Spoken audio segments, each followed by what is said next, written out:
The Strangest Cults in History, Part 1. Introduction. Cults have both fascinated and terrified humanity from the earliest moments of recorded history. They can arise from the most unlikely combinations of beliefs: a charismatic leader, an esoteric mystery, a stringent moral code, or apocalyptic visions of the future.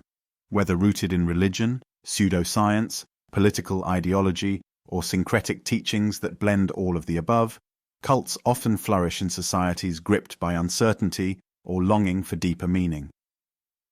Our journey begins in ancient times, moving through civilizations that remain shrouded in lore and legend.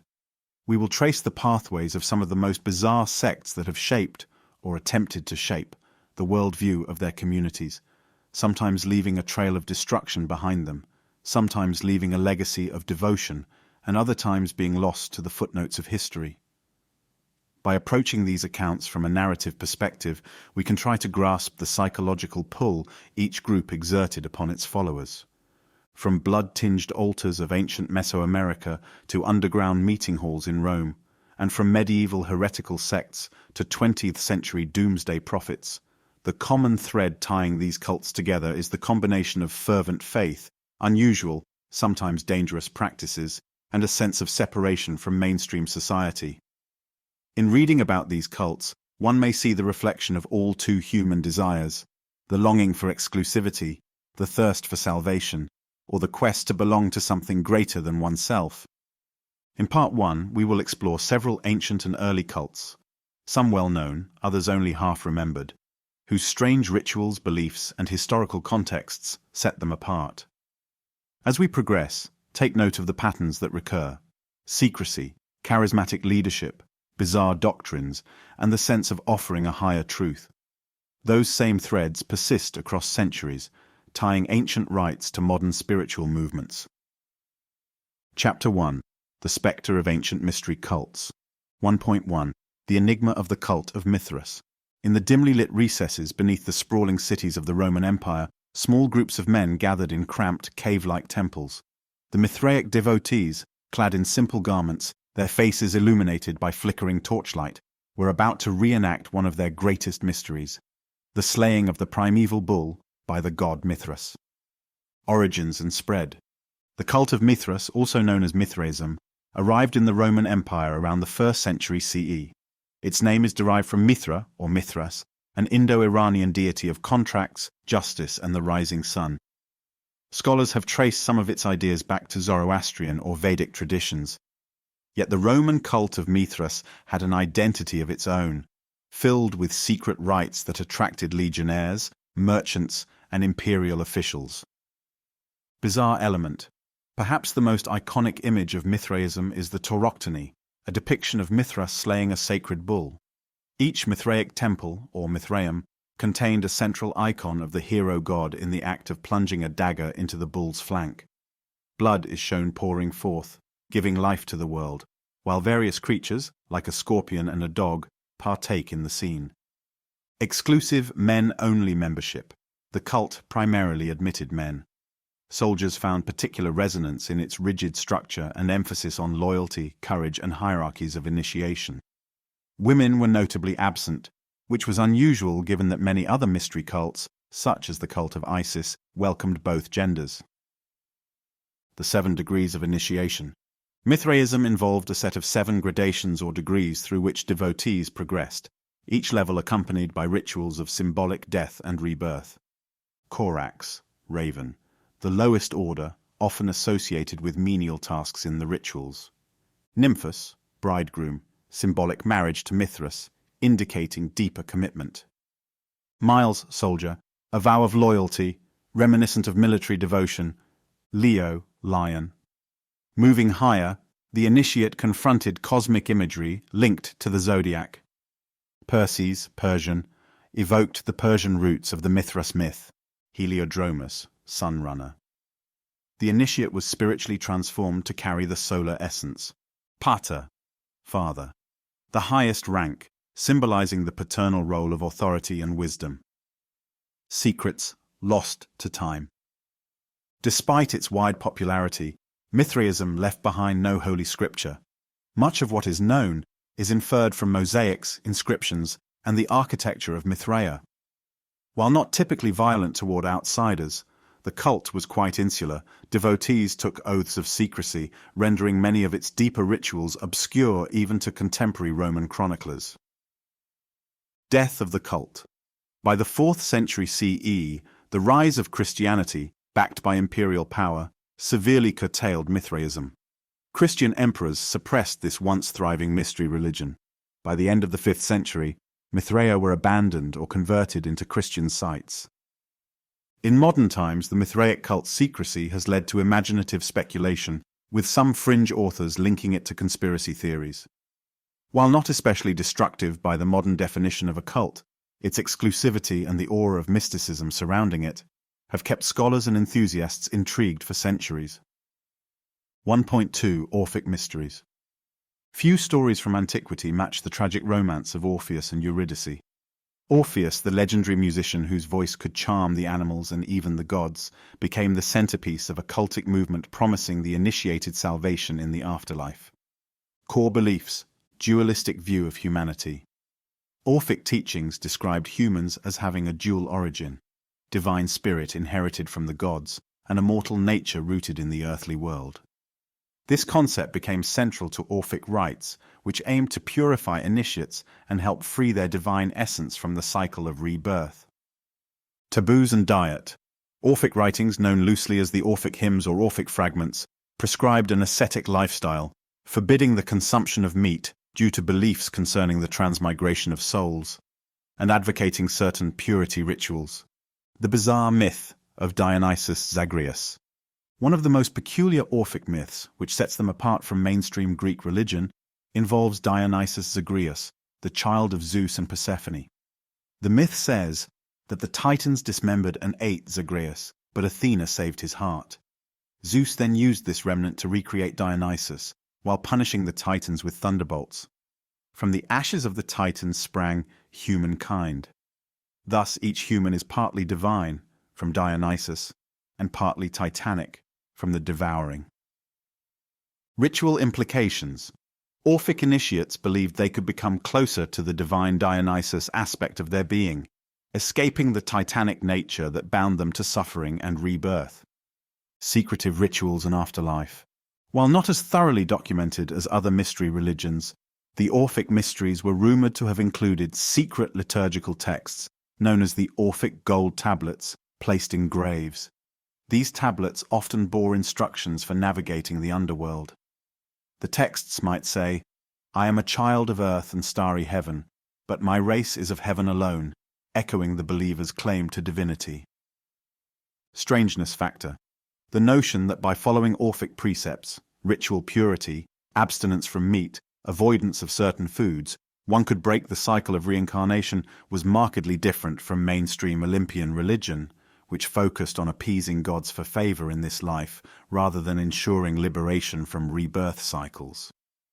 While Orphism might seem less bizarre compared to modern extreme cults, its fixation on death, rebirth, and a hidden knowledge of cosmic origins set it apart in the context of ancient Greek spirituality. Chapter 2. Death and Devotion in Mesoamerican Cults. 2.1. The Cult of Xipe-Totec, Aztec Flayed God. Across the Atlantic and Mesoamerica, the Aztec pantheon included one of the strangest and most macabre deities, Xipe-Totec, known as the Flayed One. Represented as a figure whose entire body was sheathed in a flayed human skin, Xipe-Totec was associated with agricultural fertility, renewal, and warfare, gruesome rituals. The central festival dedicated to Xipe-Totec involved sacrificial victims, often prisoners of war, who would be ritually killed and, in some instances, flayed. High priests or designated warriors would then don the skins of these victims and perform ceremonial dances. Symbolism. The flayed skin symbolized the shedding of the old to bring forth new life, akin to a seed losing its husk so the plant might grow. In Aztec cosmology, death and new life were deeply intertwined. The gladiatorial rite. One version of this sacrifice involved a captive warrior tethered to a stone, forced to fight Aztec gladiators in a symbolic enactment of cosmic battle. The captives' defeat and subsequent sacrifice mirrored the cyclical struggle the gods faced to sustain creation. Public spectacles. For the Aztecs, these ceremonies were not isolated or secret. They were performed in large public plazas. Ordinary citizens watched as the priests carried out the ritual. Though horrifying by modern standards, such public involvement underpinned the cult's centrality to societal cohesion. The sight of the flayed priest was meant to remind everyone that the gods demanded sacrifice for agriculture and prosperity. Bizarre contradiction. While it is often described in sensational terms today, for the Aztecs this rite was entirely embedded in their worldview of cyclical rebirth and cosmic reciprocity. Still, to outsiders, few rites in history strike the senses as harshly as those devoted to the flayed one. 2.2 Mayan bloodletting cults. Mayan civilization, renowned for its astronomical knowledge and impressive pyramid temples, also practiced forms of self-sacrifice. Among the ruling elite, bloodletting was viewed as a vital religious duty, sometimes turning into a cult-like devotion to sustaining the gods through one's own blood. Ritual bloodletting. Kings, queens, and high-ranking nobles would use stingray spines, obsidian blades, or magi thorns to draw blood from the tongue, ears, or genitals. The blood was collected on strips of cloth or paper, then burned in a ceremonial brazier to feed the gods through the rising smoke. Why the tongue? Speech was sacred. Drawing blood from the tongue symbolized an offering of one's essence, one's creative power, directly to the deities. Hallucinogenic states. Some historians suggest that pain and blood loss might have induced trance states, believed to foster communication with ancestor spirits or gods. This phenomenon blended genuine religious fervor with a cult of the ruler dynamic, where the king's ritual pain was a communal offering for agricultural and cosmic balance. Bizarre revelations. When Spanish chroniclers encountered these practices, they found them not only disturbing but bizarrely alien. Much like the Aztec sacrificial cults, the Mayas' devotion to self-mortification underscores a worldview where the boundary between mortal suffering and divine communion was tenuous. Chapter 3. The Thuggy cult in India. Shifting focus to the Indian subcontinent, we find one of the most infamous groups ever sensationalized by colonial powers, the Thuggy. Though often associated with sensational 19th century British accounts, the Thuggy phenomenon indeed involved devout worshippers of the goddess Kali, who believed murder was a sacred act. 3.1 Kali worship and the Thugs. Origins. The word Thuggy is thought to derive from thag, meaning to deceive, in several Indian languages. These roving bands of robbers and murderers were rumored to have existed for centuries, though the scale and organization remain debated by modern scholars. Veneration of Kali. They purportedly revered the goddess Kali, associated with time, change, and destruction, and believed that killing unsuspecting travelers was part of their religious duty. Victims were often strangled with a cloth or scarf in a carefully orchestrated ritual. Ritual aspects. Oaths and initiations. Thugs would induct new members through secret rites, often involving pledges of loyalty under the watchful eyes of Kali. Aversion to spilling blood.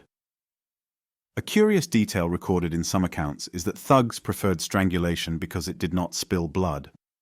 In certain regional traditions, Kali was believed to be less pleased if her worshippers shed blood in this manner. Divination. Before each expedition, the thugs would perform rituals to read omens. If omens seemed unfavorable, they cancelled the expedition entirely. Colonial crackdown. In the early 19th century, the British, alarmed by stories of travelers vanishing on highways, launched a massive campaign to eradicate the thugs. Led by officers like William Sleeman, the campaign claimed to have captured and executed or imprisoned thousands of thugs. Myth versus reality. Modern historians debate how widespread and organized the Thuggy cult actually was. Some argue that colonial administrators exaggerated the phenomenon to justify stricter rule in India. Nevertheless, there is evidence that bands of Kali worshippers did practice ritual murders, making Thuggy an enduring historical curiosity that blurs the line between moral panic and verifiable cult activity. Chapter 4. Medieval and Early Modern Oddities. 4.1. The Flagellants.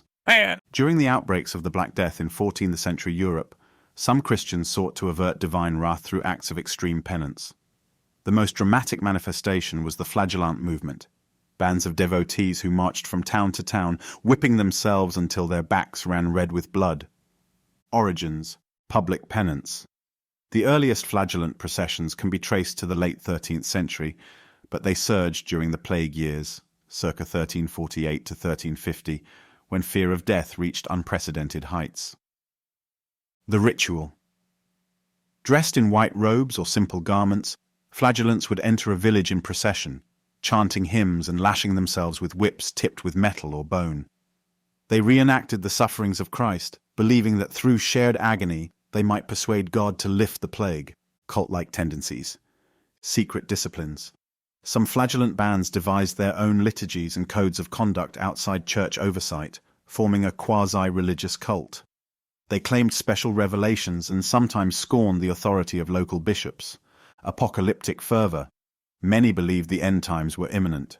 Some flagellant leaders preached that only through self-inflicted suffering would the world be redeemed. They formed traveling communities, attracting new members wherever they went. Church crackdown. The Catholic Church initially tolerated flagellant fervor but soon realized the movement was spiraling out of control. By the late 14th century, the Pope condemned the flagellants' extremist practices, branding them heretical. Authorities disbanded many groups, yet the memory of their self-immolation persists as one of the strangest chapters in medieval religious devotion.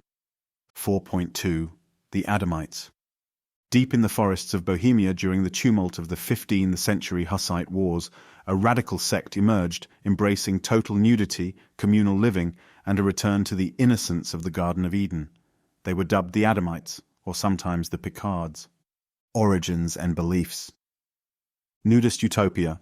Believing that true Christians should live as Adam and Eve before the fall, the Adamites cast off clothes and all forms of private property. In their secluded camp, they claim to have re-established paradise on earth. Rejection of marriage. Some accounts state they rejected traditional marriage, practicing a form of free love, though details vary by source.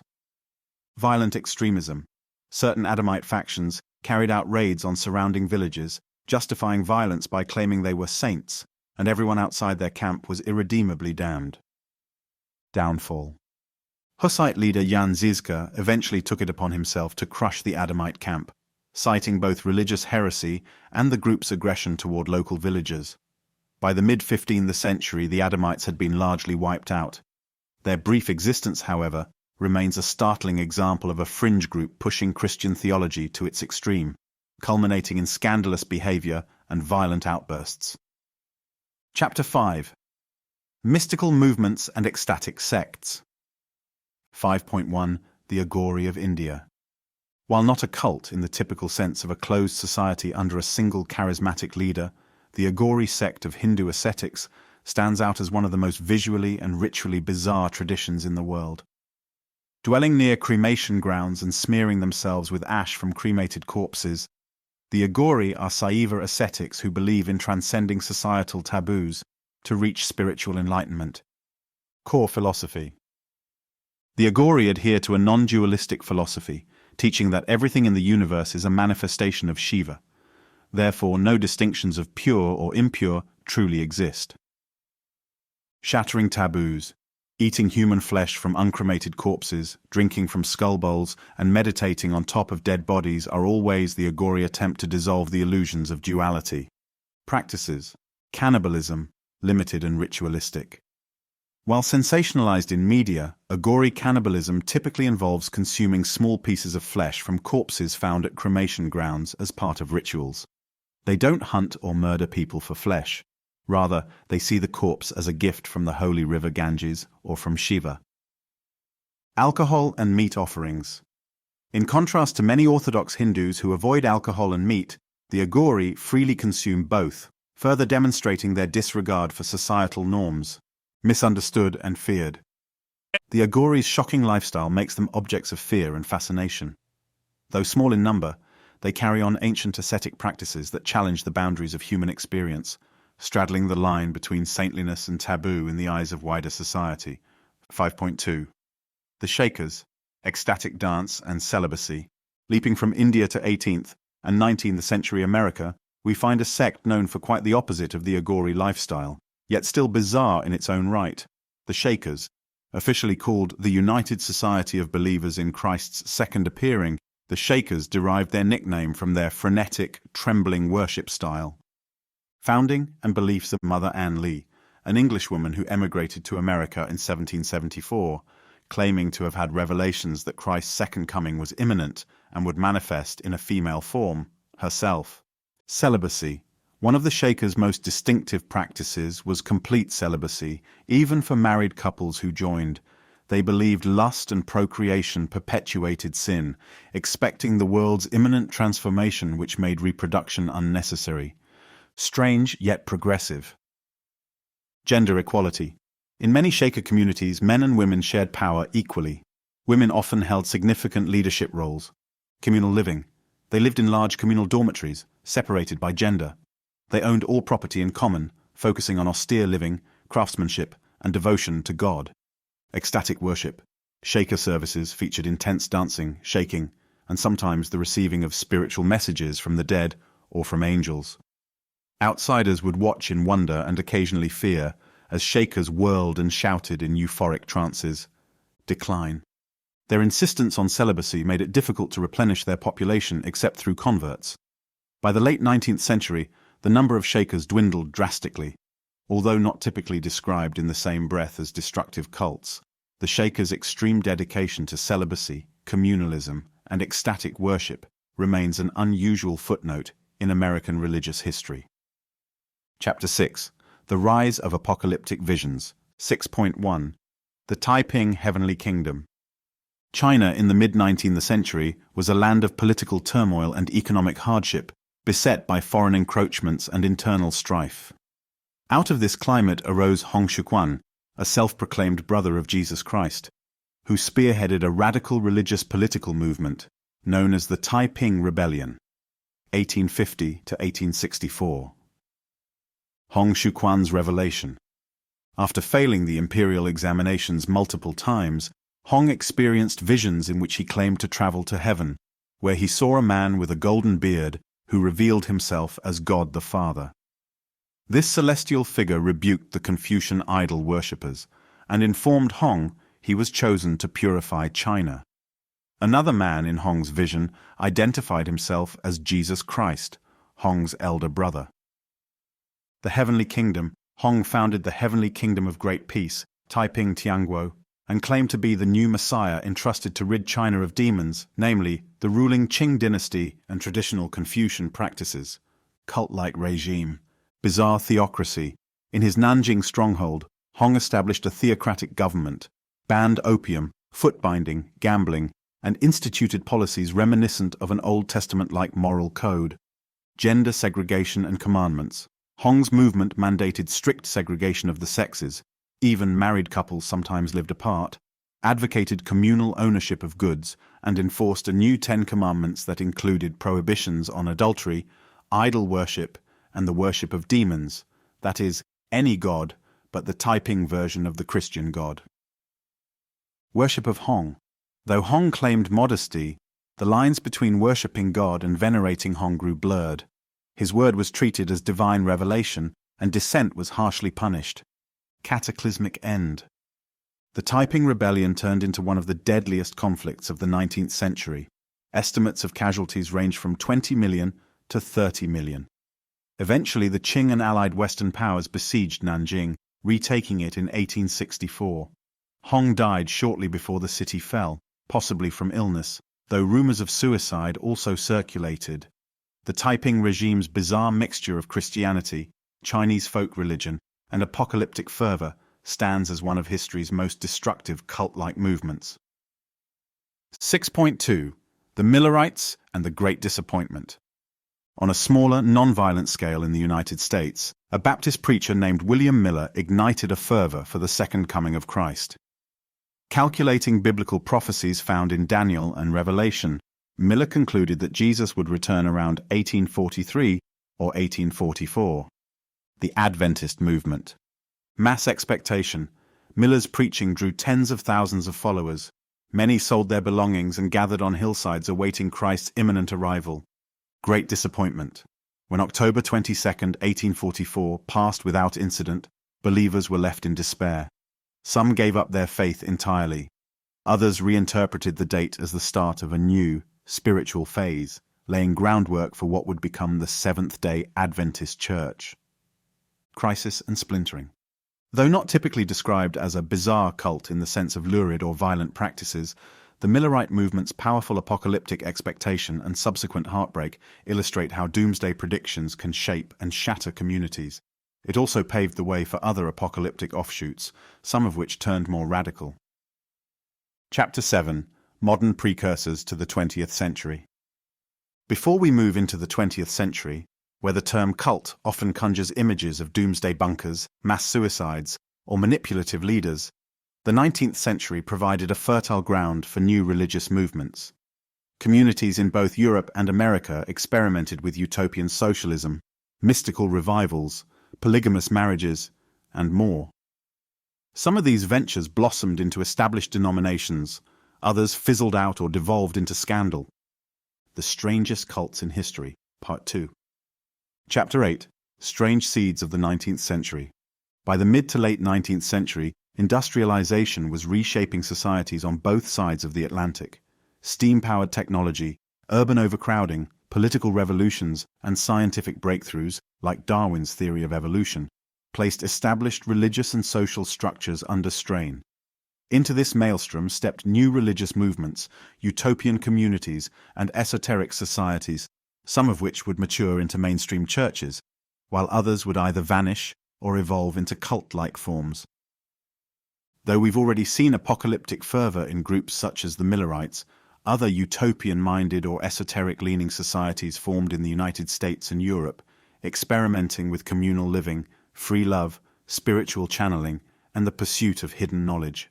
A number of these movements seemed benign, but some developed strikingly unusual practices that placed them firmly in the pantheon of strange cults. 8.1. The Oneida Community, Utopian Perfection, and Complex Marriage. Amid the rolling hills of upstate New York, the mid-19th century saw the rise of an experimental community that, at first glance, seemed to uphold Christian virtues of hard work and moral betterment. Yet beneath the surface, the Oneida Community, founded by John Humphrey Noyes in 1848, bristled with ideas about free love, communal child-rearing, and spiritual perfection that scandalized mainstream Americans of the time. The vision of John Humphrey Noyes: perfectionism. Noyes studied theology at Yale and became convinced that true believers could achieve a state of sinless perfection on earth rather than waiting for salvation in the afterlife. This radical view got him expelled from seminary and eventually led him to gather like-minded devotees. Complex marriage. The most unusual aspect of Oneida was its system of complex marriage, whereby every man in the community was considered married to every woman, and vice versa. Monogamy was strictly discouraged as selfish and possessive. Exclusive attachments were deemed spiritually corrosive, mutual criticism. Members underwent regular sessions of group critique, during which others would detail their perceived faults and offer guidance for improvement.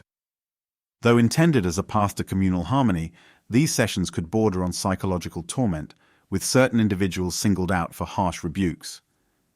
Eugenics and stirpiculture.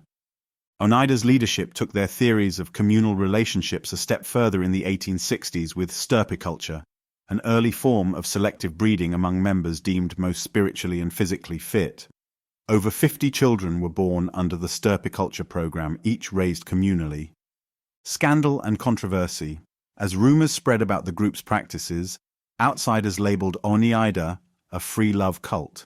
Public opinion varied between fascination and moral outrage. Downfall and transformation. Flight of Noyes. By the late 1870s, legal pressures over statutory rape and the scandalous nature of the community forced Noyes to flee to Canada. Business venture. The remaining members restructured as a joint stock company, continuing their successful manufacture of animal traps and silverware. Indeed, the brand Oneida still exists today in the cutlery industry, a surprising legacy for a community once defined by its radical sexual and spiritual experimentation. Though the Oneida community disbanded as a formal religious commune in 1881, its decades-long run demonstrates how a charismatic leader and a shared dream of perfection can lead to practices that mainstream society finds shockingly at odds with accepted norms. 8.2 Madame Blavatsky and the Theosophical Society. As the 19th century pressed on, a different kind of cultish movement took shape, one concerned not so much with communal living or marriage practices, but with esoteric wisdom purportedly gleaned from mysterious Eastern masters. Helena Petrovna Blavatsky, a Russian noblewoman, world traveler, and professed spiritual medium, co-founded the Theosophical Society in New York City in 1875. A world of hidden masters and secret teachings, Blavatsky's tales. Blavatsky claimed to have traveled to Tibet and India, where she supposedly met enlightened beings known as Mahatmas, or adepts. These entities, she said, guided her teachings through telepathic correspondence and astral projection. Isis Unveiled and the Secret Doctrine. Her major works combined Western occult traditions, Hindu and Buddhist ideas, Egyptian Hermetic law, and her own revelations. She posited a cosmic evolutionary theory of human souls passing through root races across eons, an idea that in some circles fueled questionable race-based interpretations. The Mahatma letters. Blavatsky's circle believed in the authenticity of letters purportedly sent by her Himalayan spiritual masters.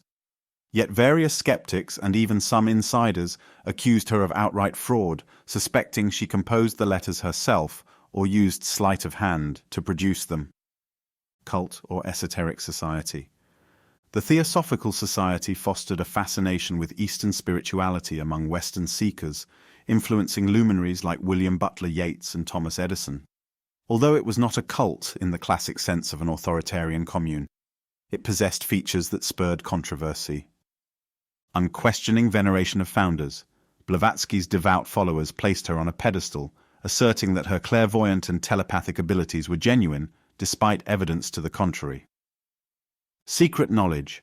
Much of Theosophy's draw lay in its promise of hidden truths known only to initiated members, paralleling ancient mystery cults. Schisms and leadership disputes, internal feuds and conflicting claims of spiritual authority mirrored the power struggles seen in many new religious movements. Legacy.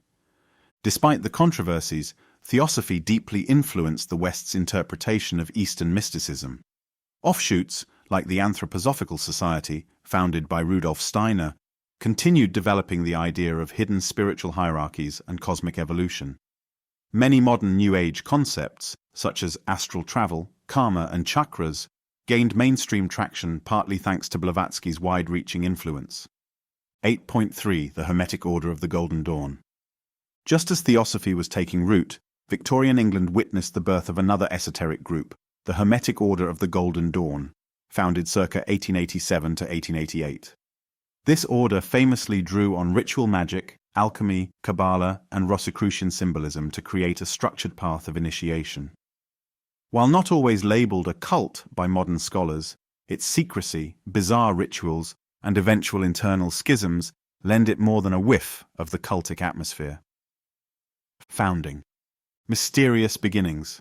The Golden Dawn's origins trace back to three British Rosicrucians, William Wynne Westcott, Samuel Liddell MacGregor Mathers, and William Robert Woodman, who claim to have obtained ancient manuscripts linking them to a secret German occult lodge. Scholars debate the authenticity of those manuscripts to this day. Elaborate rites, members advance through grades correlating to mystical concepts and esoteric knowledge. Many ceremonies involved robes, wands, swords, and incantations in a mixture of Hebrew, Greek, and invented languages. Famous members and infamy. Literary and artistic figures. The Golden Dawn attracted notable intellectuals, including the poet W.B. Yeats, actress Florence Farr, and mystic Arthur Machen. Aleister Crowley. The most infamous member Crowley joined in 1898 and soon clashed with the order's leadership. Accusations of black magic, sorcery, and moral depravity swirled around him, overshadowing his talent as a prolific writer and occult theorist. Schisms and aftermath. Power struggles. Internal bickering, especially involving Crowley, led to splits in the order. Offshoots and revivals sprouted in later decades, often retaining the hallmark Golden Dawn ceremonies. Cultic elements. While the Golden Dawn was not organized around a single charismatic leader, in the same manner as many cults, Some branches displayed insular hierarchies, arcane doctrines, and ritual intensities that cultivated an aura of exclusivity and secrecy.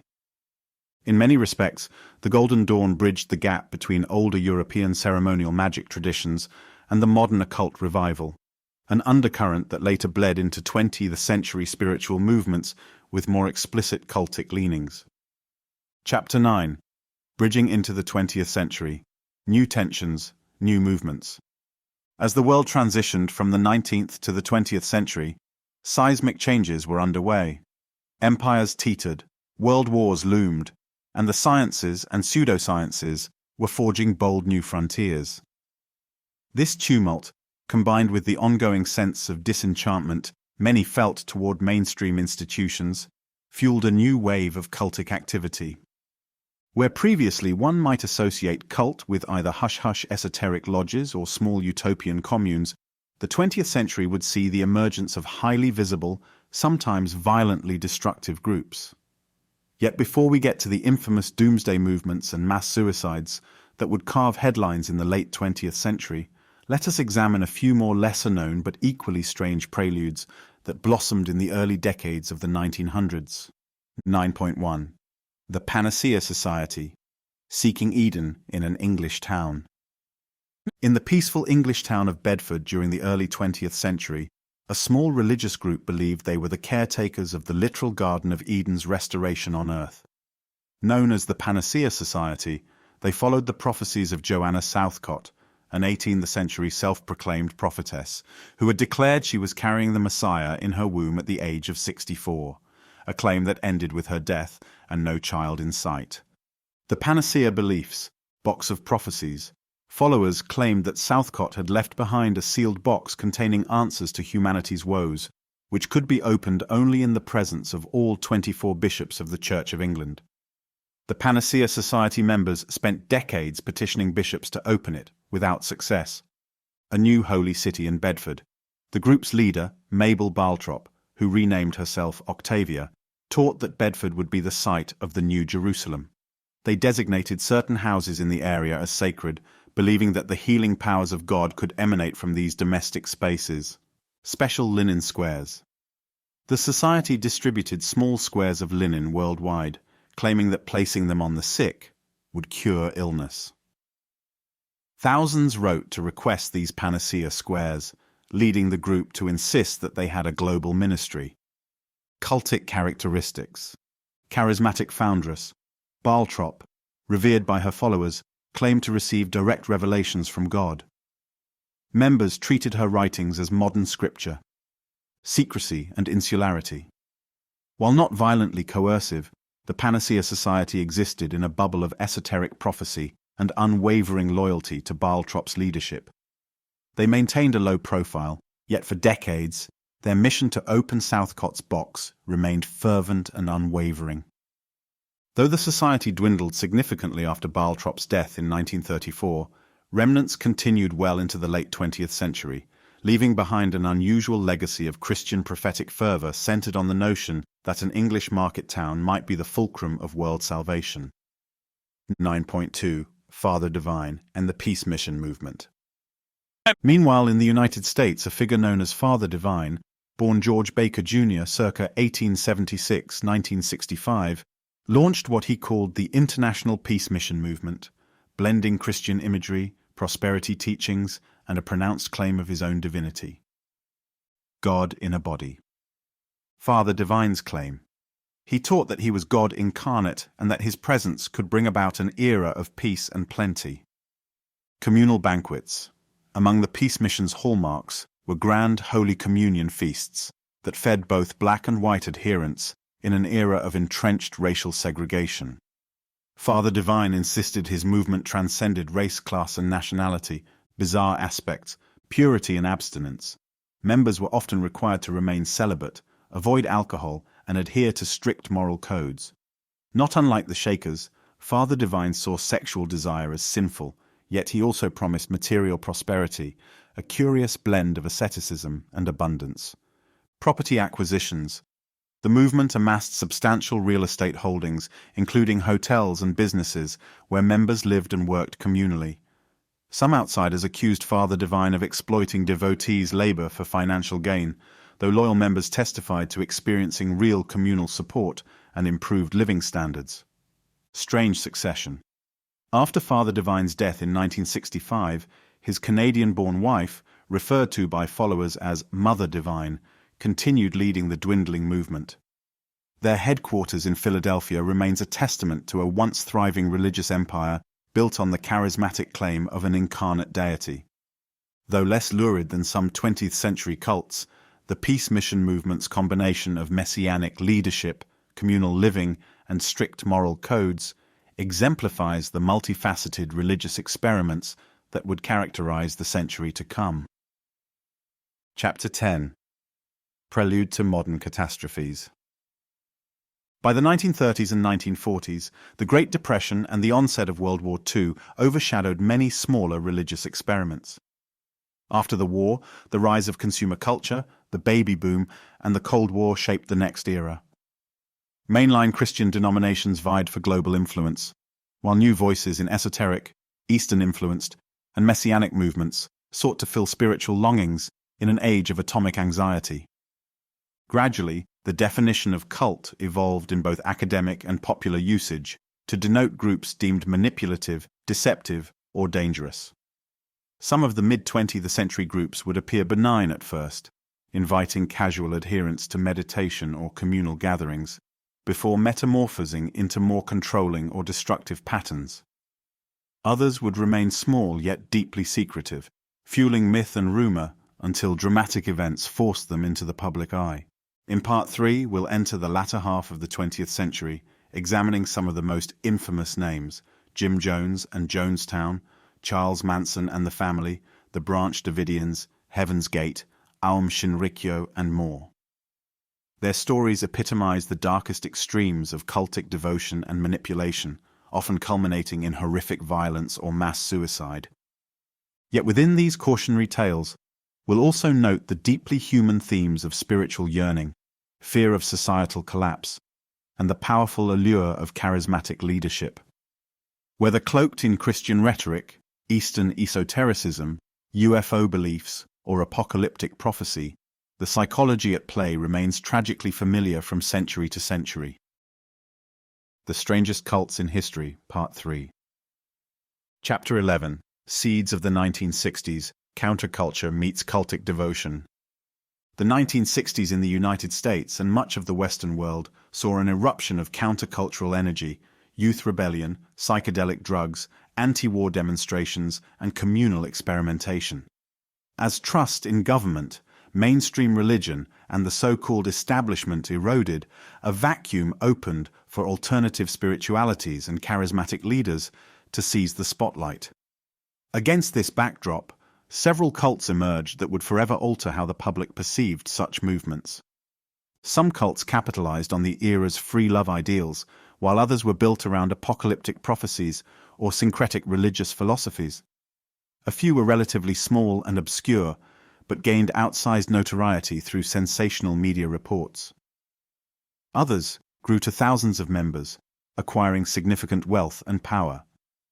By the end of the decade, society had glimpsed a darker side of communal idealism, a place where utopian visions could twist into paranoia, manipulation, and violence. 11.1. The Manson Family. Prelude, a Time of Turmoil. In the late 1960s, the Haight-Ashbury district of San Francisco became a magnet for disillusioned youth. Charles Manson, recently paroled from prison, drifted into this milieu, assembling a ragtag following primarily composed of young women searching for direction and acceptance. By blending strands of Scientology, quasi-Christian theology, apocalyptic race war fantasies, and a misreading of Beatles lyrics, Manson shaped a bizarre doctrine he called helter-skelter. Manson's charismatic pull, psychological manipulation. Manson was adept at reading people's emotional vulnerabilities. He persuaded his family that he was the reincarnation of Jesus Christ, and sometimes, simultaneously, the devil. Communal living at the ranches, the group lived primarily on the fringes of Los Angeles, first at the Spahn Movie Ranch, then at the Barker Ranch in Death Valley, surviving off petty theft, drug deals, and the illusions Manson wove about a coming apocalyptic race war. Helter Skelter, the fantasy of war. Apocalyptic vision. Manson believed that tensions between black and white Americans would erupt in a bloody conflict, from which his family would emerge as the new rulers. He prophesied that they would ride out the war hidden in a bottomless pit, somewhere in Death Valley, only to reappear once the chaos ended. Music and prophecy. He fixated on the Beatles' White Album as a coded prophecy of this impending war, drawing heavily on the song Helter Skelter for the cult's name. The Tate LaBianca murders. August 1969. Killing spree. Seeking to ignite his race war, Manson ordered his followers to commit a series of gruesome murders in upscale Los Angeles neighborhoods. Most infamous was the massacre at the home of actress Sharon Tate, who was 8 months pregnant, and 4 other victims. The following night, Manson disciples murdered Leno and Rosemary LaBianca in equally brutal fashion. Aftermath and trial. The sheer savagery of the murders, and the fact that many perpetrators were seemingly ordinary young people, shocked the nation. During the trial, Manson's eerie control over his followers became evident, capturing headlines as the epitome of a cult gone mad. Legacy. The Manson family case seared the word cult into the American consciousness, demonstrating how a charismatic figure could twist youthful idealism into violence and murder. Manson himself became a symbol of evil for generations. Psychologists, sociologists, and criminologists have since studied his methods of manipulation, noting how easily groupthink can override individual moral compasses under the right, or more accurately wrong, circumstances. Chapter 12, The People's Temple in Jonestown, 12.1, Rise of Jim Jones, an unusual integrationist preacher. Born in Indiana, Jim Jones initially garnered respect as a charismatic preacher with a passion for civil rights. He founded the People's Temple in the 1950s as a racially integrated church, winning accolades for his progressive stance at a time when segregation still gripped much of America. By the 1960s, he had cultivated a reputation as a faith healer, although later investigations exposed staged healings and phony miracles orchestrated by Jones and his inner circle. Rapid expansion. California relocation. Seeking a more receptive environment, Jones moved the temple to California in the late 1960s, establishing congregations in Redwood Valley, Los Angeles, and San Francisco. Thousands flocked to hear his fiery sermons on social justice, communal living, and the dangers of nuclear war. Political connections. Jones built powerful ties in San Francisco's political scene. He courted local and state politicians, positioning the temple as a champion of the poor and disenfranchised. Some local officials viewed Jones as a rising star in progressive circles. 12.2 Life in Jonestown, Guyana. A utopian experiment, or so it seemed. Amid growing media scrutiny and accusations of abuse, Jones decided to relocate his congregation to the South American nation of Guyana, founding an agricultural commune he named Jonestown.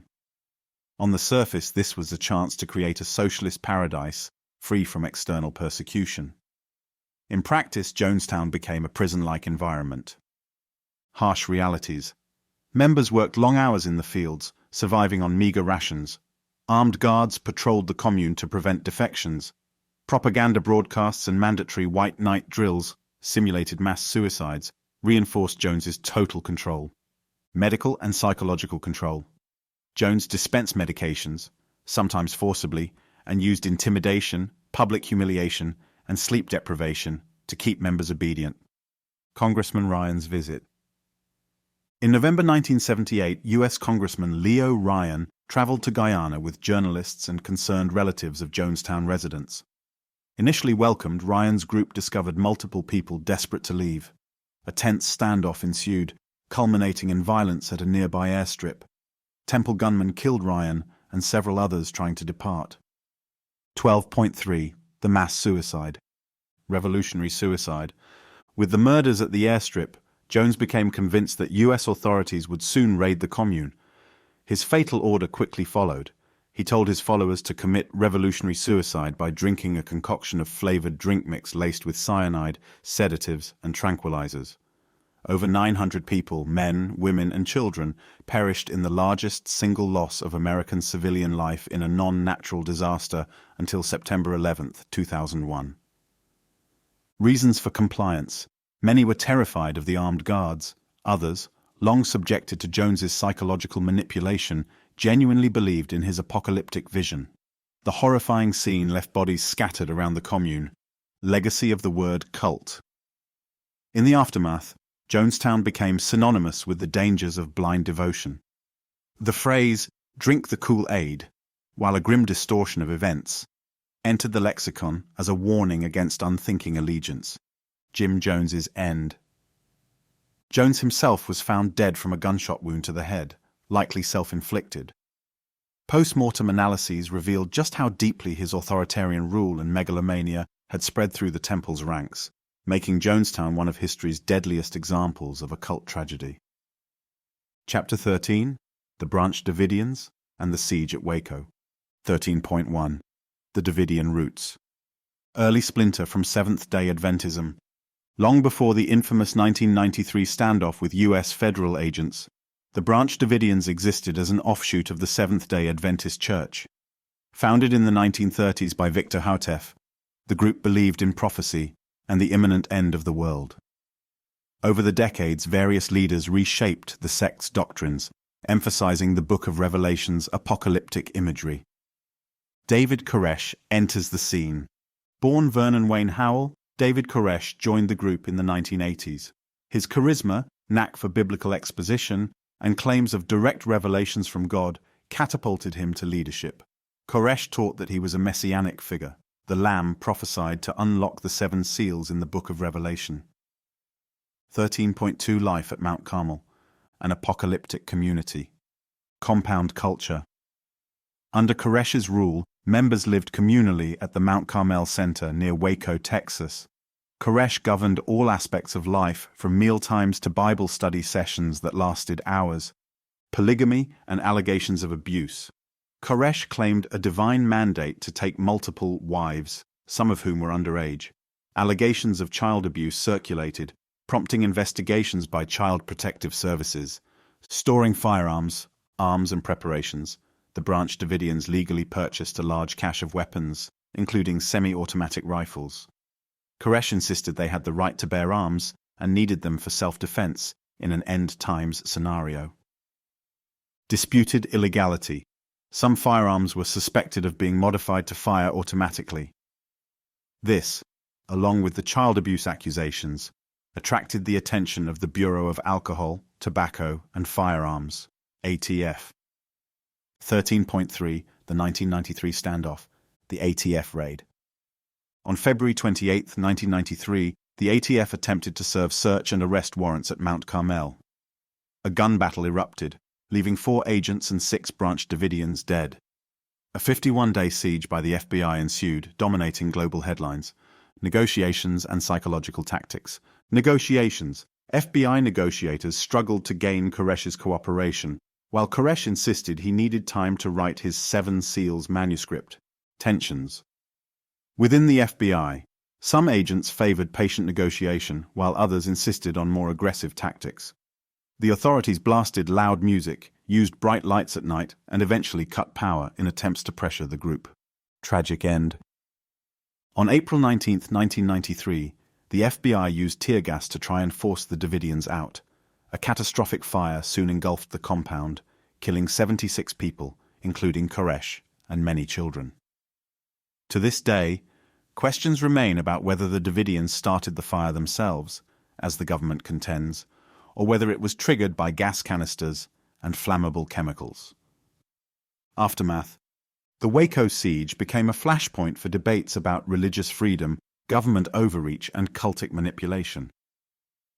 Koresh's apocalyptic teachings had instilled an us versus them mentality, with tragic consequences for everyone involved. Chapter 14. The Unification Church, Moonies and Mass Weddings. 14.1. The Emergence of Sun Myung Moon. Revelations in Korean Context. Founded in the early 1950s in South Korea by Sun Myung Moon, the Unification Church, officially known as the Family Federation for World Peace and Unification, combined Christian millenarianism, Confucian moral elements, and Moon's own revelations.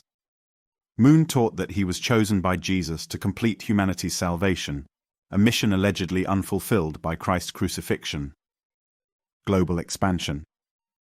U.S. headquarters and growth. In the early 1970s, Moon moved his base to the United States. Adherents, often called Moonies, embarked on missionary campaigns worldwide, distributing literature and fundraising through street-side flower sales or door-to-door visits. Media and industry empires. The Unification Church built significant financial clout, establishing newspapers like the Washington Times, various business ventures, and cultural organizations. 14.2 Controversial practices. Mass weddings, blessing ceremonies. Perhaps the Unification Church's most iconic spectacle was its mass wedding ceremonies. Thousands of couples, sometimes meeting for the first time shortly before the ceremony, would be matched by Moon himself, who claimed a divine mandate to pair soulmates and restore humanity's purity. Media sensation. Photographs of stadiums filled with identically dressed brides and grooms thrust the church into the public eye, simultaneously eliciting awe, ridicule, and concerns over cult-like control. Accusations of brainwashing.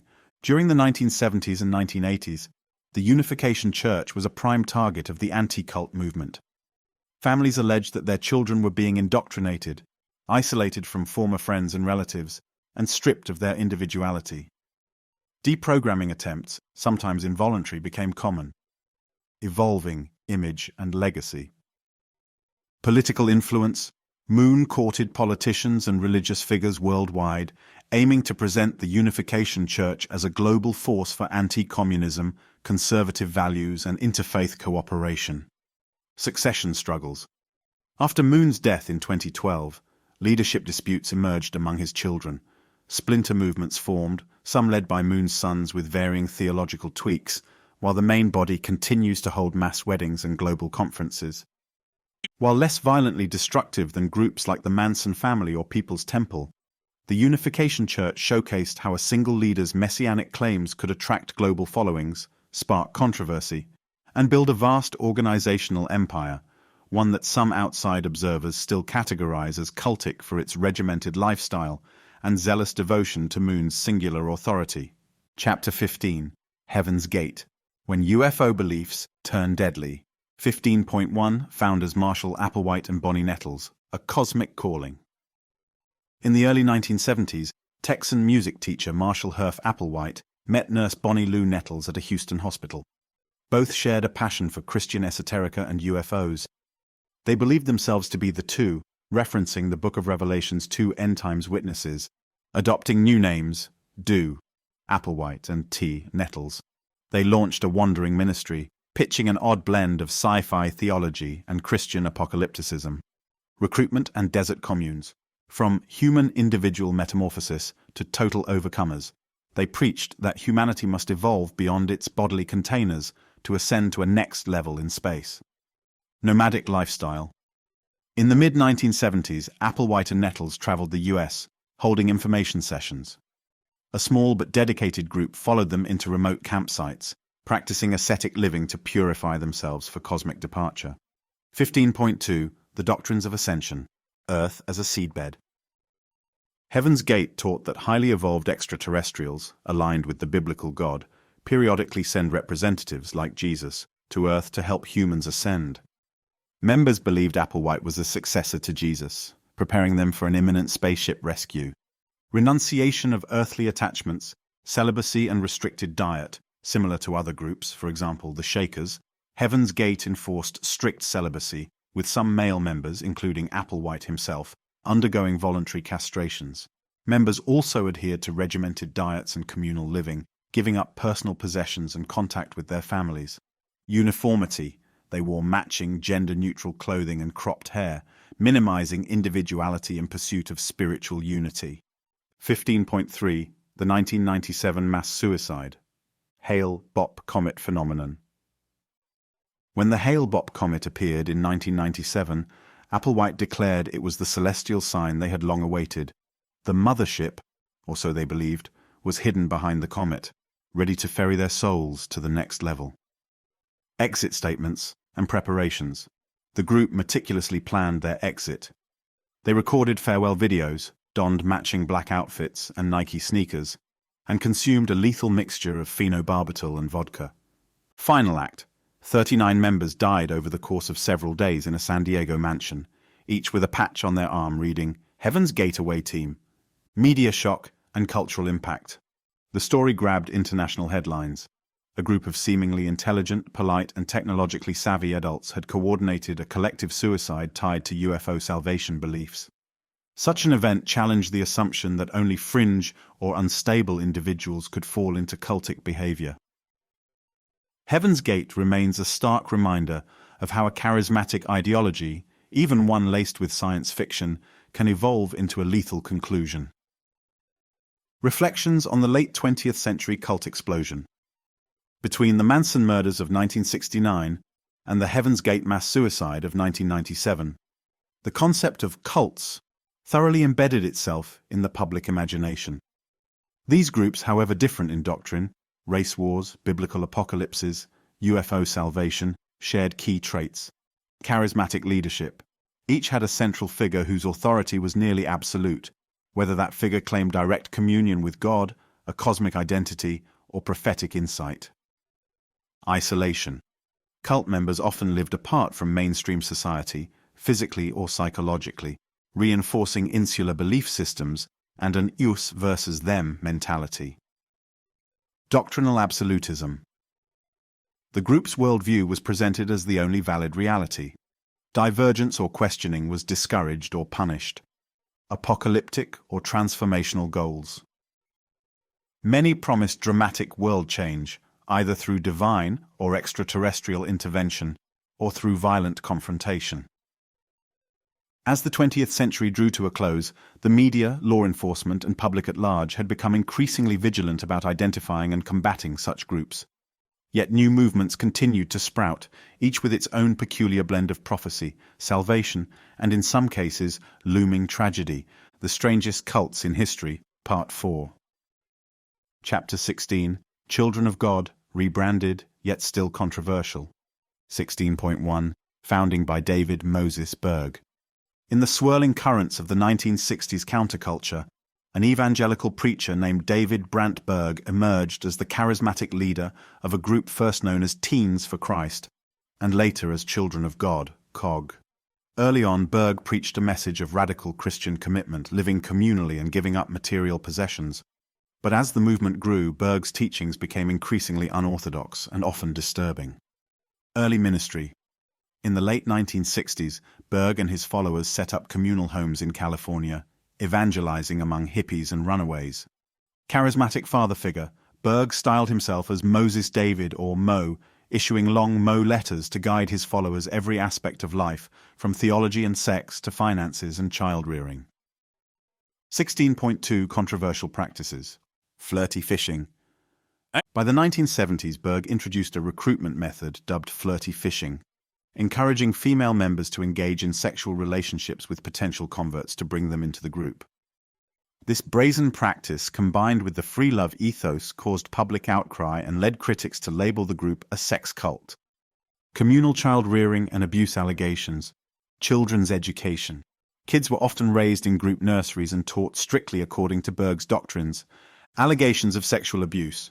Former members have come forward to describe rampant child sexual abuse, encouraged by certain interpretations of Berg's writings. Although the group officially denied this was widespread, multiple legal and personal testimonies documented horrific stories. 16.3 Rebranding as the Family International. Facing severe media backlash and legal scrutiny, the group went through multiple rebrands, first as the Family of Love, then the Family, and ultimately the Family International. Leadership claimed to have renounced the most controversial practices, including flirty fishing, by the late 1980s, but the group's reputation was deeply tarnished. Life after Berg.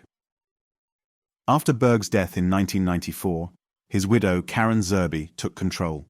She implemented reforms in an effort to distance the organization from Berg's most extreme policies. Continuing controversy. Despite public statements of change, The Family International remains controversial.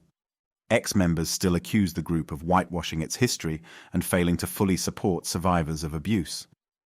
The Children of God saga underscores how a seemingly benevolent Jesus movement can morph under a manipulative leader into something far darker, leaving lasting trauma in its wake. Chapter 17. Aum Shinrikyo, Doomsday in Tokyo. 17.1 Origins and the charismatic Shoko Asahara. In the late 1980s, a partially blind yoga instructor named Chizuo Matsumoto, who later renamed himself Shoko Asahara, founded a group combining esoteric Buddhism, Hindu concepts, and apocalyptic Christian motifs. This movement, Aum Shinrikyo, meaning supreme truth, initially appealed to young professionals in Japan seeking spiritual meaning and a sense of community in a fast-paced, high-pressure society. Early appeal: Asahara presented himself as a guru with unique supernatural powers, claiming he could levitate and read minds. He attracted educated disciples, including scientists, engineers, and doctors, who became deeply devoted to his vision of enlightenment.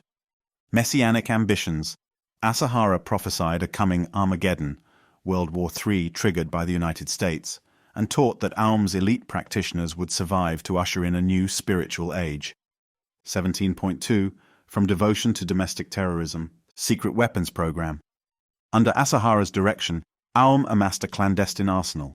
Skilled scientists within the group worked on chemical and biological agents, including VX nerve agent and anthrax, all in preparation for the looming apocalypse Asahara predicted.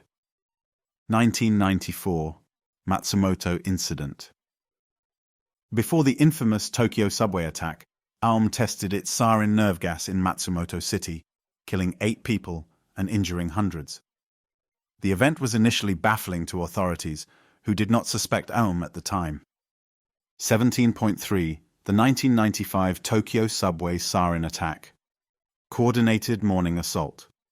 On March 20, 1995, 5 members of Aum boarded different Tokyo subway trains during rush hour, releasing sarin gas in plastic bags punctured with sharpened umbrella tips.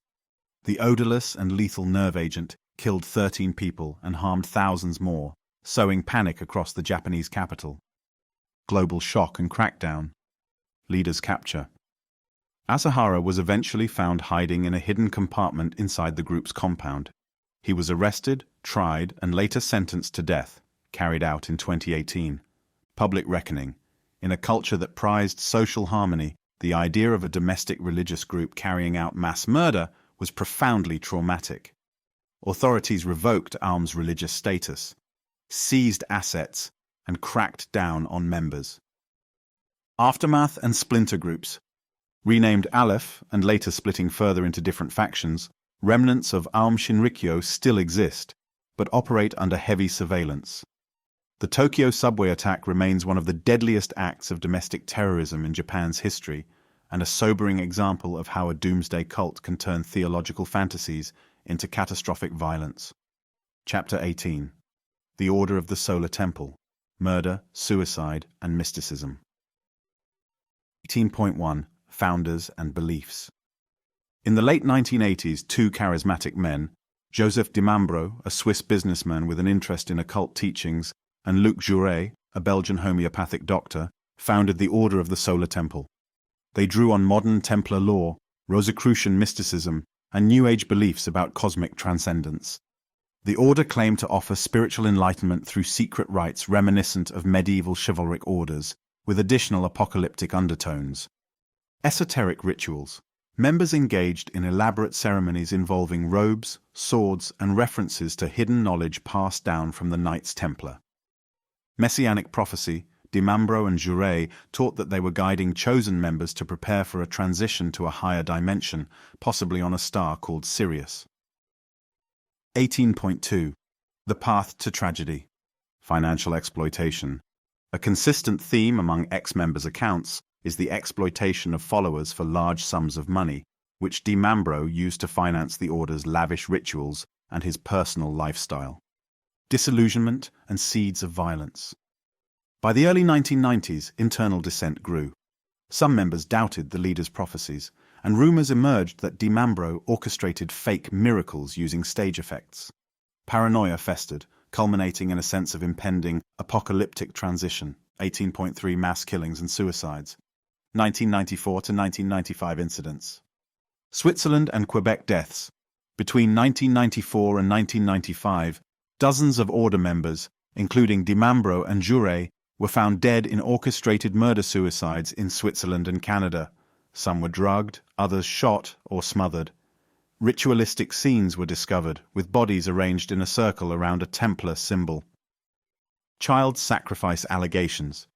One especially horrifying element was the killing of a 3-month-old baby, who, Dimambro claimed, was the Antichrist. Global reaction. The Order's violent end shocked Europe and North America, raising questions about how such seemingly refined, well-educated leaders could orchestrate such brutality. Investigations revealed an organization that had devolved into a paranoid death cult, convinced of the need to pass through fire and reach a higher realm. Chapter 19. The Movement for the Restoration of the Ten Commandments of God, Uganda's Apocalypse. 19.1 Origins in Marian Apparitions.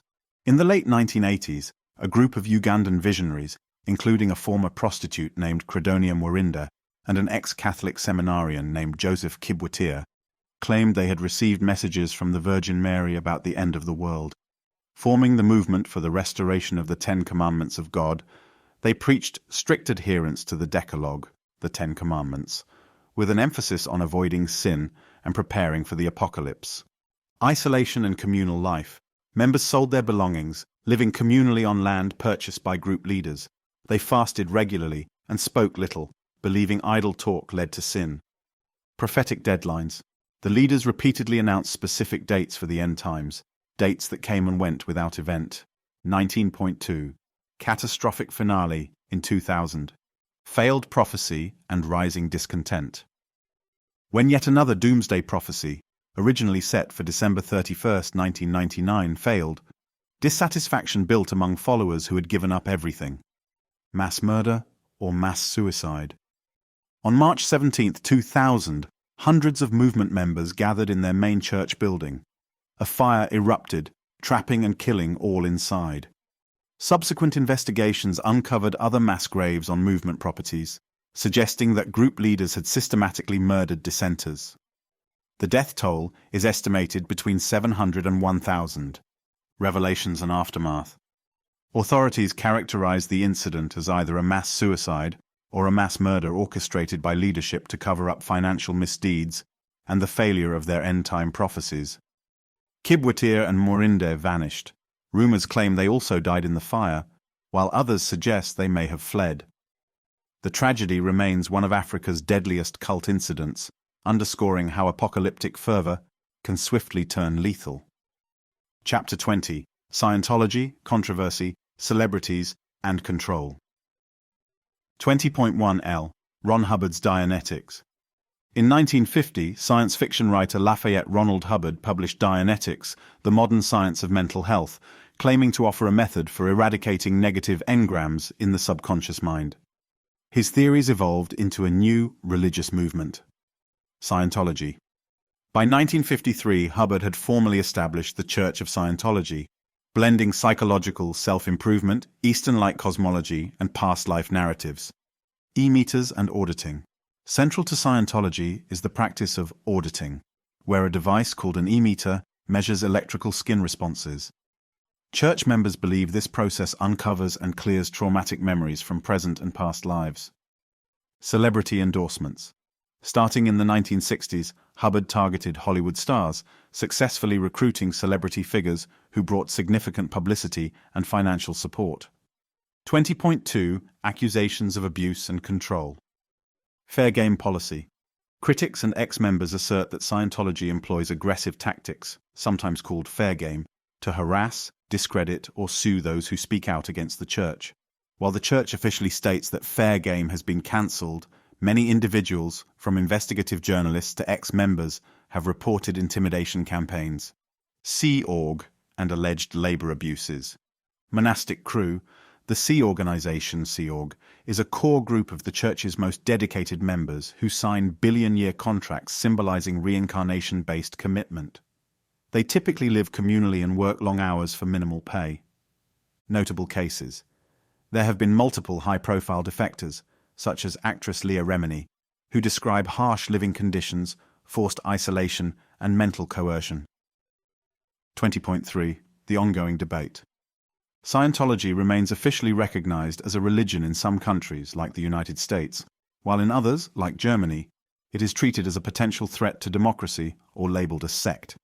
Whether Scientology is a cult continues to be hotly debated, but allegations of manipulation, control, and financial exploitation keep it under the global spotlight. Chapter 21. Falun Gong, Spiritual Movement or Evil Cult. 21.1 Foundations in Qigong. In the early 1990s, Li Hongzhi introduced Falun Gong, also called Falun Dafa in China. Initially classified as part of the popular Qigong movement, practices combining slow exercises with meditation, Falun Gong quickly attracted millions of adherents. Li preached a mix of Buddhist and Taoist principles, along with his own revelations about cosmic morality. Rapid spread. Falun Gong's free teaching and perceived health benefits appealed to wide swaths of Chinese society, including retired citizens, intellectuals, and even Communist Party members. 21.2 The 1999 crackdown in China. Peaceful protests to government bans, alarmed by Falun Gong's fast growth and nationwide coordination, seen in a large silent protest at Communist Party headquarters in April 1999, the Chinese government declared Falun Gong an evil cult and launched a systematic crackdown. Practitioners faced detentions, forced labor camps, and intensive re-education. Propaganda war. Chinese state media aired exposés portraying Falun Gong as a dangerous, manipulative sect responsible for suicides and family breakdowns. Falun Gong practitioners countered these narratives, alleging egregious human rights abuses, torture, and even organ harvesting by the Chinese state. 21.3 Global perspectives. Outside China, Falun Gong operates legally, organizing demonstrations and media campaigns, for example, the newspaper The Epoch Times, to highlight human rights violations. Whether Falun Gong fits the definition of a cult is widely debated. Critics point to Li Hongzhi's apocalyptic and anti-scientific statements, while adherents stress the peaceful, meditative nature of the practice. The conflict with Beijing underscores how charges of cultism can be used by governments to suppress movements deemed politically threatening, blurring the line between genuine religious freedom issues and the need to address potential harms. Chapter 22. XEVM, From Self-Help to Sex Trafficking. 22.1 Keith Raniere's Self-Improvement Empire. In the late 1990s, Keith Raniere co-founded XEVM, pronounced Nex-E-Um, presenting it as a personal development company offering Executive Success Programs, ESPs. These seminars promised life-changing transformations through a mishmash of pop psychology, neuro-linguistic programming, and Raniere's own invented philosophies. Elite clientele. NXEVM attracted wealthy and influential individuals, including heirs to the Seagram's fortune and TV actors like Allison Mack from Smallville. Cult accusations. Former members eventually alleged that Raniere cultivated an environment of control, requiring participants to pay large sums and commit to higher-level courses, reminiscent of pyramid schemes.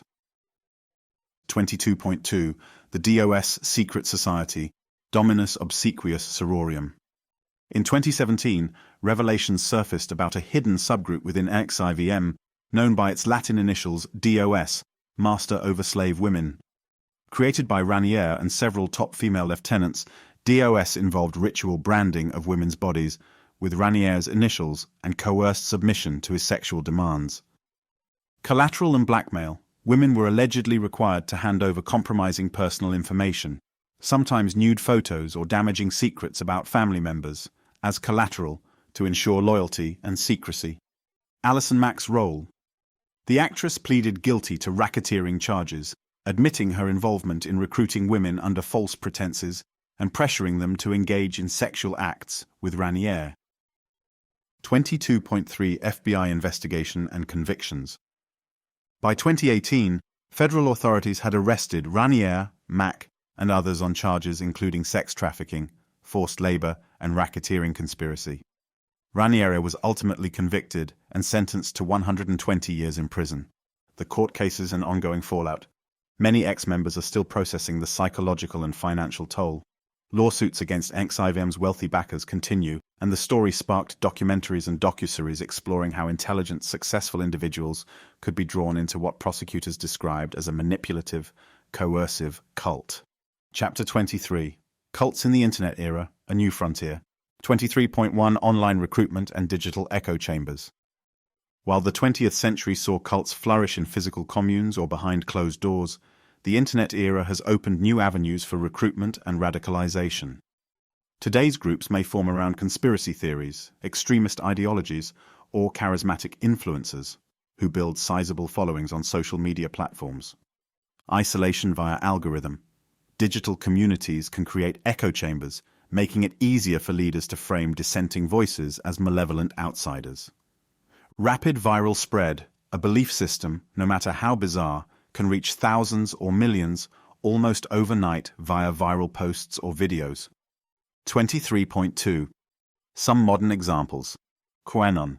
Though often described as a political conspiracy rather than a traditional cult, QAnon exhibits several cult-like features: a charismatic insider source known as Q, apocalyptic narratives of evil elites, and a self-reinforcing community that discredits all external critique. Deprogramming stories echo those of ex-cult members, suggesting a powerful blend of paranoia and hope can ensnare otherwise ordinary people. Online-based spiritual gurus.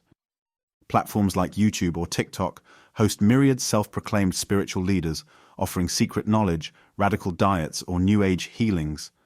Some, like Teal Swan, have garnered controversy and allegations of manipulative group dynamics, though these remain hotly debated.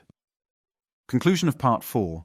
From the devastating sarin attacks by Aum Shinrikyo to the secret branding rituals of XIVM, the late 20th and early 21st centuries have showcased how cultic devotion can persist and even thrive amid global connectivity. Charismatic individuals leverage new tools to disseminate their messages and gather followers, whether those messages revolve around New Age transcendence, apocalypse, personal development, or conspiratorial truths. The Strangest Cults in History, Part 5. Chapter 24. Modern Fringe Movements You May Never Have Heard of. 24.1.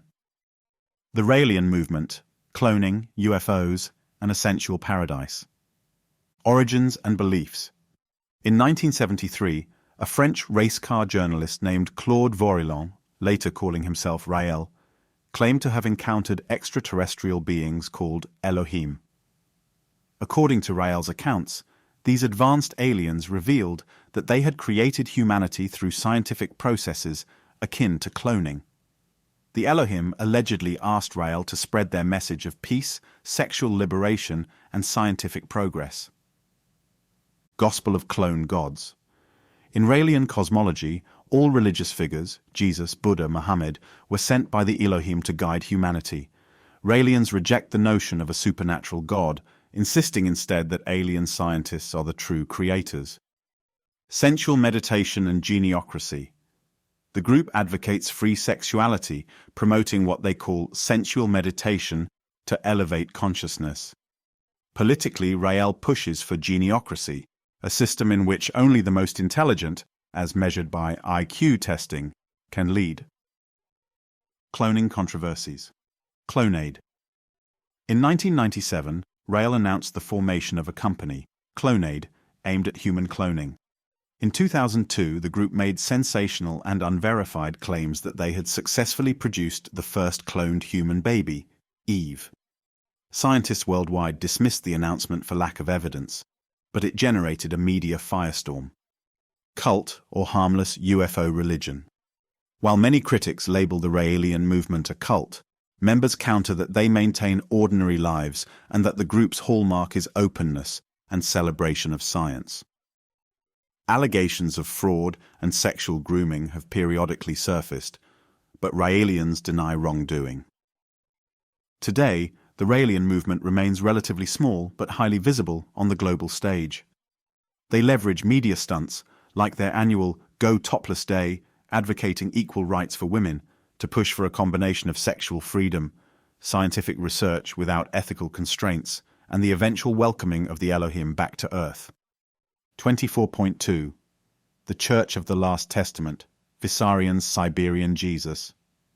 Deep in the remote taiga region of Siberia, a former Russian traffic policeman named Sergei Torop experienced a mystical awakening after losing his job in 1990.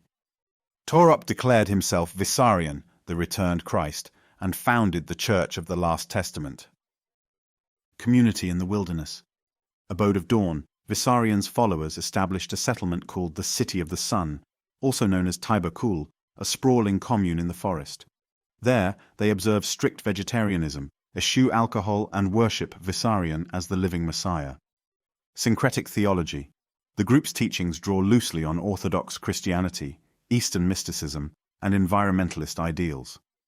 Vissarion preaches the unity of all religions, the importance of ecological stewardship, and the imminent need for humans to evolve morally. Daily life. Adherents live simply, practice self-sufficiency, and follow a highly regulated moral code, which includes designated feast days and fast periods. Vissarion's sermons are central to communal life. His word is final and absolute, government scrutiny and recent developments. Russian crackdown. In 2020, Russian authorities arrested Vissarion and some of his close aides on charges of running an illegal religious organization that may have extorted money from followers. The raid signaled that despite decades of relatively lenient oversight, Russian law enforcement was re-evaluating the group's activities. Enduring belief. Many devotees remain loyal, seeing the arrests as a test of faith. Much like other groups with messianic leaders, the Church of the Last Testament exhibits classic cultic hallmarks: geographic isolation, unwavering veneration of one individual, and a tightly controlled social environment. 24.3. The Universe People, UFO contact in the Czech-Slovak region. Sometimes referred to as cosmic people of light powers, this Czech-Slovak movement took shape in the 1990s under the leadership of Ivo A. Bender, claiming telepathic contact with aliens called Ashtar Sharon and the Ptar Cosmic Squadron. Bender preaches that benevolent extraterrestrials watch over humanity. Beliefs and activities. Preparation for evacuation. Universe people believe that a cosmic evacuation will rescue the faithful before worldwide catastrophes occur. Their literature advises moral living, vegetarianism, and resisting negative energies spread by dark extraterrestrial forces. Extensive online presence. Much of the group's recruitment and communication happen online, where they host thousands of pages of transcripts from cosmic communications. Though small in membership, the Universe People illustrate how UFO-oriented cults can thrive on the internet, reinforcing their beliefs through digital echo chambers. The group has faced ridicule in mainstream Czech and Slovak media, but continues to proselytize via websites, pamphlets, and public demonstrations. 24.4. Superior Universal Alignment. A dark chapter in Brazil. In the late 1980s and early 1990s, the Brazilian state of Pará was rocked by horrific crimes attributed to a sect known as the Superior Universal Alignment, Portuguese, Alinhamento Universal Superior. Led by a self-proclaimed mystic named Valentina de Andrade, the sect believed that a cosmic shift would soon occur and that certain children were evil or possessed. Child abductions and murders. Alleged ritual killings. Several young boys disappeared or were found murdered, with signs pointing to ritualistic abuse. Investigators linked these crimes to sect members who reportedly believed that ridding the world of satanic children was necessary for a cosmic cleansing. Legal proceedings. Valentina de Andrade was eventually put on trial in 2003. Though she was acquitted of direct involvement, some of her followers received convictions. The sect's role in the murders to this day remains a haunting example of how apocalyptic or esoteric beliefs can precipitate real-world violence. 24.5. Church of Almighty God, Eastern Lightning, in China. In mainland China, an underground movement known as Eastern Lightning, or Church of Almighty God, has drawn official scrutiny for its teachings that Christ has returned in the form of a Chinese woman. Founded around 1991, the group blends evangelical Christianity with new revelations and a strong apocalyptic narrative. Core tenets. God's new incarnation. Followers believe that a woman, often referred to as lightning dung, is the second coming of Christ. She and her writings are said to complete the work Jesus began. Opposition from Beijing. The Chinese government classifies the Church of Almighty God as a dangerous Yijiao, that is, evil cult, blaming it for social disturbances and violent incidents, though independent verification of these claims is difficult. Controversies. McDonald's murder, 2014. When a woman was brutally beaten to death at a McDonald's in Shandong province by individuals claiming to be members of Eastern Lightning, public fear and condemnation spiked. Church spokespeople denied affiliation with the perpetrators. Persecution and exile. Many Church of Almighty God members have fled China, seeking asylum overseas. They accuse the government of torture and forced disappearances. As with Falun Gong, the lines are blurred between genuine concerns over a group's tactics and the government's heavy-handed suppression of unauthorized religions. Chapter 25. Global Patterns and Psychological Underpinnings. Having surveyed a vast range of groups, from ancient mystery cults and medieval flagellants to modern UFO and doomsday sects, certain patterns emerge time and again. These patterns underscore the deeper human tendencies that can lead individuals to join and remain in groups that outsiders label bizarre, dangerous, or simply incomprehensible. 25.1 Common Themes. Charismatic leadership. Whether it's a self-proclaimed prophet in Uganda, a Siberian Jesus, or a flamboyant French UFO messenger, most cults revolve around a central, magnetic figure whose authority is rarely questioned. Apocalyptic. Millenarian beliefs. Many cults hinge on prophecies of world-ending catastrophes or cosmic transitions. The sense of looming urgency can compel followers to forsake their families, possessions, and even their lives. Secret doctrines and esoteric knowledge. From ancient Mithraism to modern UFO cults, the allure of hidden wisdom that only the initiated can access fosters a sense of exclusivity and commitment. Isolation and communal living. Cults often encourage physical or social isolation from mainstream society, which helps leaders maintain control and stifle dissent, us versus them mindset, a worldview that brands outsiders, whether they be government agents, family members, or the broader public, as persecutors or unenlightened others, reinforces group cohesion and dependency on the leader. Psychological manipulation. Techniques include sleep deprivation, public humiliation, love bombing, overwhelming new recruits with attention, and requiring humiliating confessions. By dismantling personal autonomy, cults create an environment where obedience is the norm. 25.2 Vulnerabilities and motivations. Personal crisis and yearning. Many join a cult during moments of despair, bereavement, or identity crisis. Cults promise clarity and purpose. Social bonds. Humans are inherently social creatures.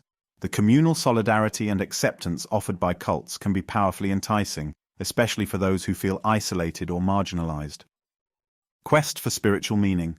Whether ancient or modern, cults tap into the universal search for transcendence and truth, offering a simplified, absolute worldview in a confusing, fragmented world. Chapter 26. Legal, Social and Ethical Dilemmas. 26.1 Balancing religious freedom and protection from harm. Democratic societies often grapple with how to protect civil liberties while preventing coercive or abusive practices. Defining a cult in legal terms can be fraught, as what appears manipulative to one observer might be seen as genuine religious faith by another. Government responses. Some countries, for example France, Germany, Russia, maintain lists of dangerous sects, imposing surveillance or restrictions. Others, like the US, are more cautious, citing freedom of religion. Human rights concerns. Harsh crackdowns can themselves become instruments of persecution, as seen in China's approach to Falun Gong and other groups.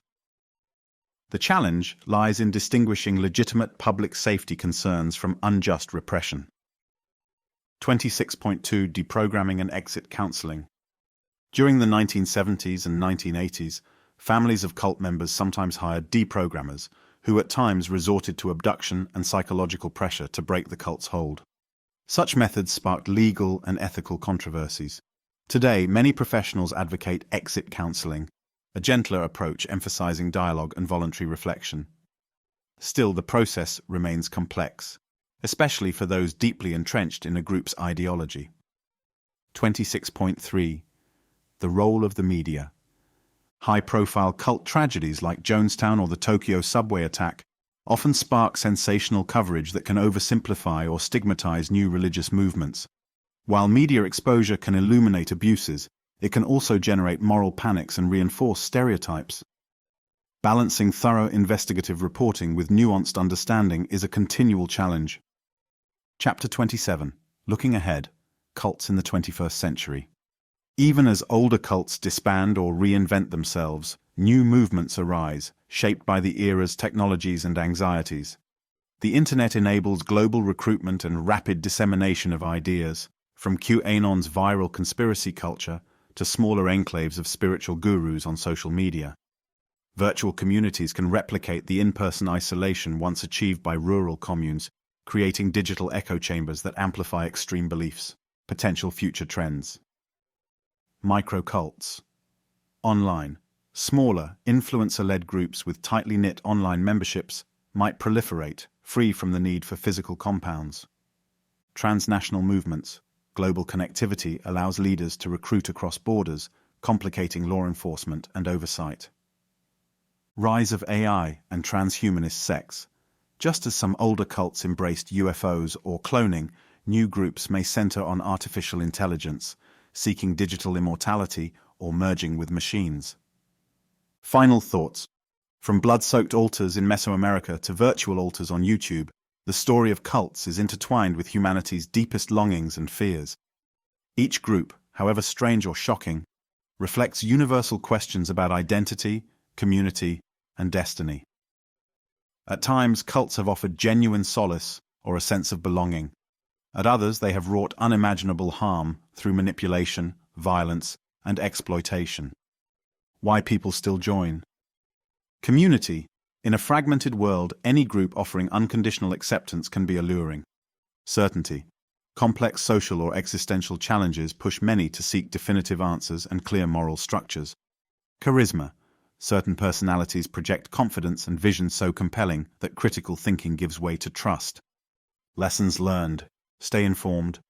Understanding the warning signs of manipulative groups, charismatic leaders demanding absolute allegiance, isolation from family friends, and doomsday predictions can prevent vulnerable individuals from being ensnared. Support networks. Loved ones play a critical role. Maintaining gentle, open communication with someone in a high-demand group may help them keep aligned to the outside world. Regulation versus freedom. Governments and societies must navigate the thin line between safeguarding citizens from harm and safeguarding freedoms of belief and worship. The enduring human narrative. Despite all the cautionary tales, the cycle persists. New prophets rise, new revelations appear, and new gatherings form, some benign, some devastating. History demonstrates that where there is a yearning for transcendence or a hunger for community, there is fertile ground for both genuine spiritual movements and manipulative cults.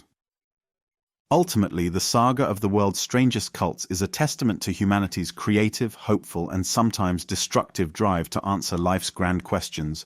Who are we? Why are we here? Where do we find ultimate truth? As we continue grappling with these questions, cults, bizarre, intriguing, terrifying, will remain a part of our collective story. With this concluding section, we've surveyed a remarkable range of groups spanning millennia, from ancient mystery rites to digital age conspiracies. If you need more details to reach the target of around 14,000 words, or wish to explore additional cults, historical contexts, or psychological frameworks, feel free to let me know. For now, we end on the recognition that these movements, in all their strangeness, mirror fundamental human quests: belonging, certainty, salvation, and meaning in a tumultuous world.